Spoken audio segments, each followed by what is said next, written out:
هنا بكون وصلت لنهاية فيديو النهاردة، وطبعا دي مش كل حاجة عندي عن مسلسل أصحاب الأرض، لأن دي مجرد مراجعة عابرة، لأن أنا مش لاقي حد أفضفض معاه وأتكلم معاه براحتي عن العمل ده، وأنا مش مجهز أي حاجة. أنا دورت الكاميرا ويلا بينا نتكلم الكلمتين اللي جوايا.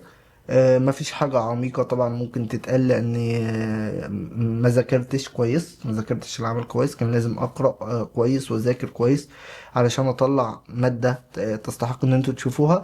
ولكن الشغف اللي جوايا مش قادر إن أنا ما أتكلمش عن العمل ده.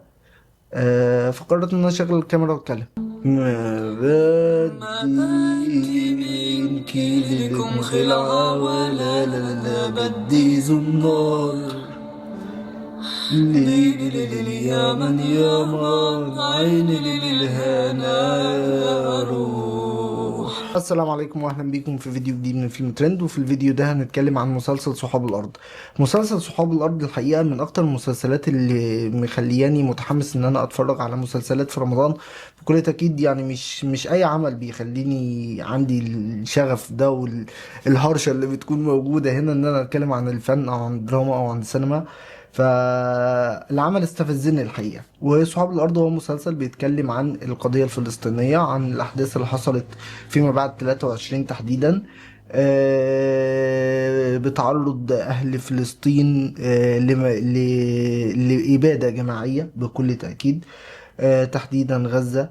والأحداث اللي احنا عشناها كلنا، احنا عشنا الاحداث دي لايف، وكنا بنشوف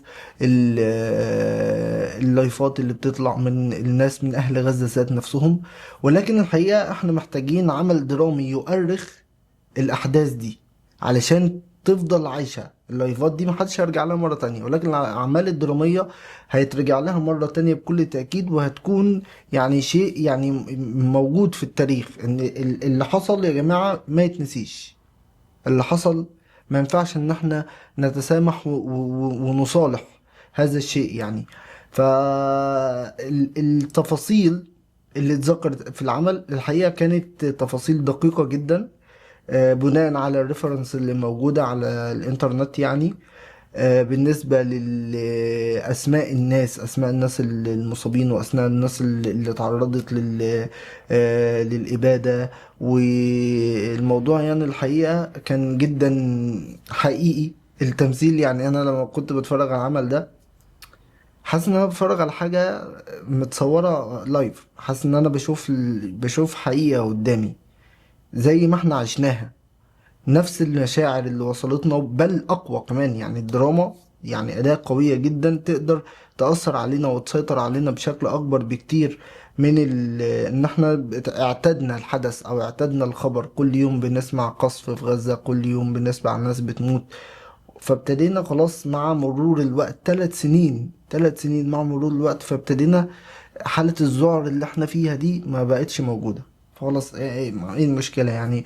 خلاص غزة بتتعرض لقصف، في ناس بتقول انها مع القضية، وفي ناس بتقول ان هم ايه. طبعا دي ناس ملناش دعوة بيها. اللي هم بيقولوا هم يستحقوا اللي جرالهم، وهم السبب، وهم اصلا يعني دول ناس تانية احنا مش عايزين نتكلم عنهم خالص. بس لو حد اتناقش معاكم اصلا، او حد من الناس دي ناقشكم، ما تتناقشوش معاك. اوكي خلاص، خليك انت بس بعيد ومالكش دعوة بالموضوع. والموضوع عندنا احنا نتكلم عنه، هنفضل طول عمرنا نتكلم عنه، وهنفضل طول عمرنا ندافع عن القضية بقلبنا وبدمنا وبكل شيء نقدر نقدمه هنتكلم عنه. يعني انا دلوقتي عندي امتلك كاميرا وامتلك مايك وامتلك جهاز اقدر امنتج عليه، وهقدر اعمل فيديو اتكلم بيه عن القضية الفلسطينية. هعمل ده بكل تأكيد واتكلم عن القضية الفلسطينية. في اللي يقدر مثلا يقدم مساعدات مادية، في اللي يقدر يروح بنفسه زي ما حصل معانا في قصتنا. الدكتورة سلمى الدكتورة سلمى قررت انها تروح بنفسها علشان تعالج المصابين هناك من الاطفال والشيوخ والنساء والرضع وكل شيء في الدنيا. واول ما بتخش فلسطين بتعدي معبر رفح المصري وبتخش معبر رفح الفلسطيني، بتبدأ تكتشف وتواجه الحقيقة وتتعرض للموت زيها زي أهل غزة، زيها زي أهل فلسطين بالظبط. وهنا نخش في أحداث درامية كتير جدا، وبنخش في مشاعر جدا قوية. وبنشوف أداء خرافي يا جماعة. أنا حبيت إياد نصار بشكل مش طبيعي. إياد نصار هنا الحقيقة هو أصلا فلسطيني، ودي معلومة محدش كتير يعرفها. انا كنت فاكر ان هو اردني الحقيقة، بس اكتشفت ان هو فلسطيني متقن جدا للهجة الفلسطينية، اللي هي مدية طابع مش طبيعي للعمل. يعني اللهجة الفلسطينية هنا رنانة رنانة كده، تسمعها تتمزج. وطبعا منة شلبي كان ادائها خرافي هي كمان. مشاعرها، الصدمة، يعني هي الناس هناك في فلسطين من كتر ما مرت بمواقف صعبة، فبقى الموضوع بالنسبة لهم عادي، فهم شايفين ان هي مخضوضة. فايه مالك في ايه؟ هم خايفين على خوفها. انت ايه اللي حصل؟ مالك بتعيطي ليه؟ فهي اصلا مصدومة. انا بعيط ليه؟ انتوا مش شايفين اللي بيحصل؟ هو اللي بيحصل ده طبيعي؟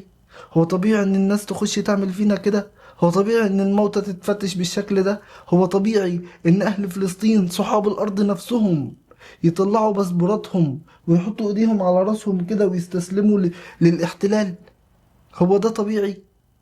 هو طبيعي ان انت تكون قاعد في بيتك وتلاقي البيت وقع مرة واحدة؟ هو طبيعي ان انت تدور على جثة ابنك او ابن اخوك او ايا كان؟ طبيعي ان انت تدور على اغراضك الشخصية علشان تعرف تتحرك؟ طبيعي ان انت تمشي في الازقة وسط الشوارع وتلاقي هنا ده ميت وده ميت والبيت ده مهدوم والبيت ده مهدوم؟ طبيعي؟ ده طبيعي؟ دي حياة طبيعية؟ بكل تأكيد لا. انا مصدومة لده، هي كانت مصدومة لده. في الحقيقة المسلسل فيه مشاعر قوية جدا ومشاعر جبارة جدا، يعني انا مش عارف اشبع منه. اتفرجت على الحلقة الاولى والتانية والتالتة. الله يسامحك، الله يسامحكم انتوا الاتنين. اوكي. انا ساكن على الشارع يا جماعة، فهتسمعوا اصوات سيارات كتير قوي، وغالبا المايك هيفصل.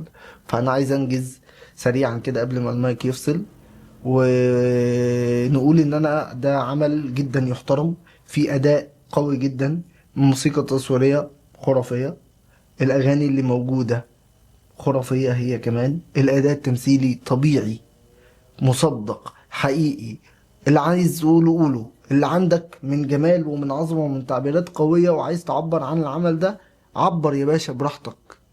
العمل يستحق المشاهدة بكل تأكيد. لازم كلنا نتفرج على مسلسل أصحاب الأرض، لأن هم دول أصحاب الأرض. أصحاب الأرض بيتعرضوا وبيتعاملوا بالبشاعة دي. أصحاب الأرض بيتعاملوا بالبشاعة دي من شوية متخلفين عقليا، من شوية محتلين ملهمش أرض، ملهمش هوية، ملهمش أساس أصلا. وطبعا أنا اتكلمت عن القضية الفلسطينية في فيديو مفصل، هسيب لكم اللينك بتاعه في الديسكريبشن بوكس. والحقيقة بقت واضحة للجميع، بس محتاجين ان احنا نتكلم عنها تاني وتالت وعاشر. يعني مش هنبطل كلام. هنموت زيهم، مش هنسيب حياتنا دي. او لو احنا اتنقلنا للعالم الاخر هنفضل نتكلم لاخر نفس جوانا، هنفضل نتكلم لاخر نفس فينا بكل وسائل الدنيا. هو ده الفن الحقيقي، هي دي الرسالة اللي احنا عايزين نوصلها للعالم، هي دي القضايا اللي احنا لازم نتكلم عنها. مش نشوف اعمال ملهاش اي 60 لازمة بتتعرض لنا على التلفزيون وفي الدراما المصرية، نلاقي حاجات جدا عبيطة لا تصلح اصلا ان اي حد يتفرج عليها. احنا مش الفن والدراما مش علشان نتسلى ونتكلم عن مواضيع هبلة وتافهة وعبيطة. يعني خسارة انا دايما لما اتفرج على عمل عبيط، والله خسارة فيكم المعدات، خسارة فيكم الانتاج، خسارة فيكم كل حاجة بتتصرف، خسارة فيكم الفلوس اللي انتوا بتاخدوها اصلا. خلاص، شبعنا يا اخي تفاهة، شبعنا. محتاجين ان احنا نتكلم عن اعمال قوية. الاعمال دي هي المفروض تطلع ترند، الاعمال دي هي المفروض ان كل الناس تتكلم عنها. انا طبعا يعني ممكن اكون حرقت، ولكن بحاول اتجنب الحرق الدقيق للاحداث، لان العمل مليان مليان مشاعر يا جماعة. العمل ده هيعيطك 500 الف مرة يعني. الموضوع يستحق المشاهدة الصراحة. والمشاهد بالرغم من قساوتها انت محتاج ان انت تشبع منها، محتاج ان انت تتفرج عليها اكتر من مرة، محتاج ان انت تشوف التعبير والاحساس ده. ده مفتقدينه عموما في الدراما المصرية وفي السينما المصرية. يا جماعة محتاجين الناس تمثل بقى، بطلوا هطل. عايزين نمثل، عايزين نشبع تمثيل، عايزين نشبع قصص متعوب عليها. فانا بشكر بيتر ميمي للسنه التانية غالبا. السنه اللي فاتت كان لا السنه اللي فاتت انا ما عملتش حاجه في رمضان، اللي قبلها لما كان عامل حشاشين. شكرا جدا يا دكتور بيتر ميمي على احترامك لعقولنا، وعلى احترامك للماده اللي انت بتقدمها للجمهور. وبس هنا بكون وصلت لنهايه فيديو النهارده. وطبعا دي مش كل حاجه عندي عن مسلسل اصحاب الارض، لان دي مجرد مراجعه عابره، لان انا مش لاقي حد افضفض معاه واتكلم معاه براحتي عن العمل ده. وانا مش مجهز اي حاجة، انا دورت الكاميرا ويلا بينا نتكلم الكلمتين اللي جوايا. مفيش حاجة عميقة طبعا ممكن تتقال، لاني ما ذاكرتش كويس، ما ذاكرتش العمل كويس. كان لازم اقرأ كويس واذاكر كويس علشان اطلع مادة تستحق ان انتوا تشوفوها. ولكن الشغف اللي جوايا مش قادر ان انا ما اتكلمش عن العمل ده. فقررت ان انا اشغل الكاميرا واتكلم. وبس كده هنا بكون وصلت لنهايه فيديو النهارده. فلو عجبكم الفيديو ده ما تنسوش تعملوا لايك وشير وسبسكرايب، واشوفكم في فيديو جديد. سلام.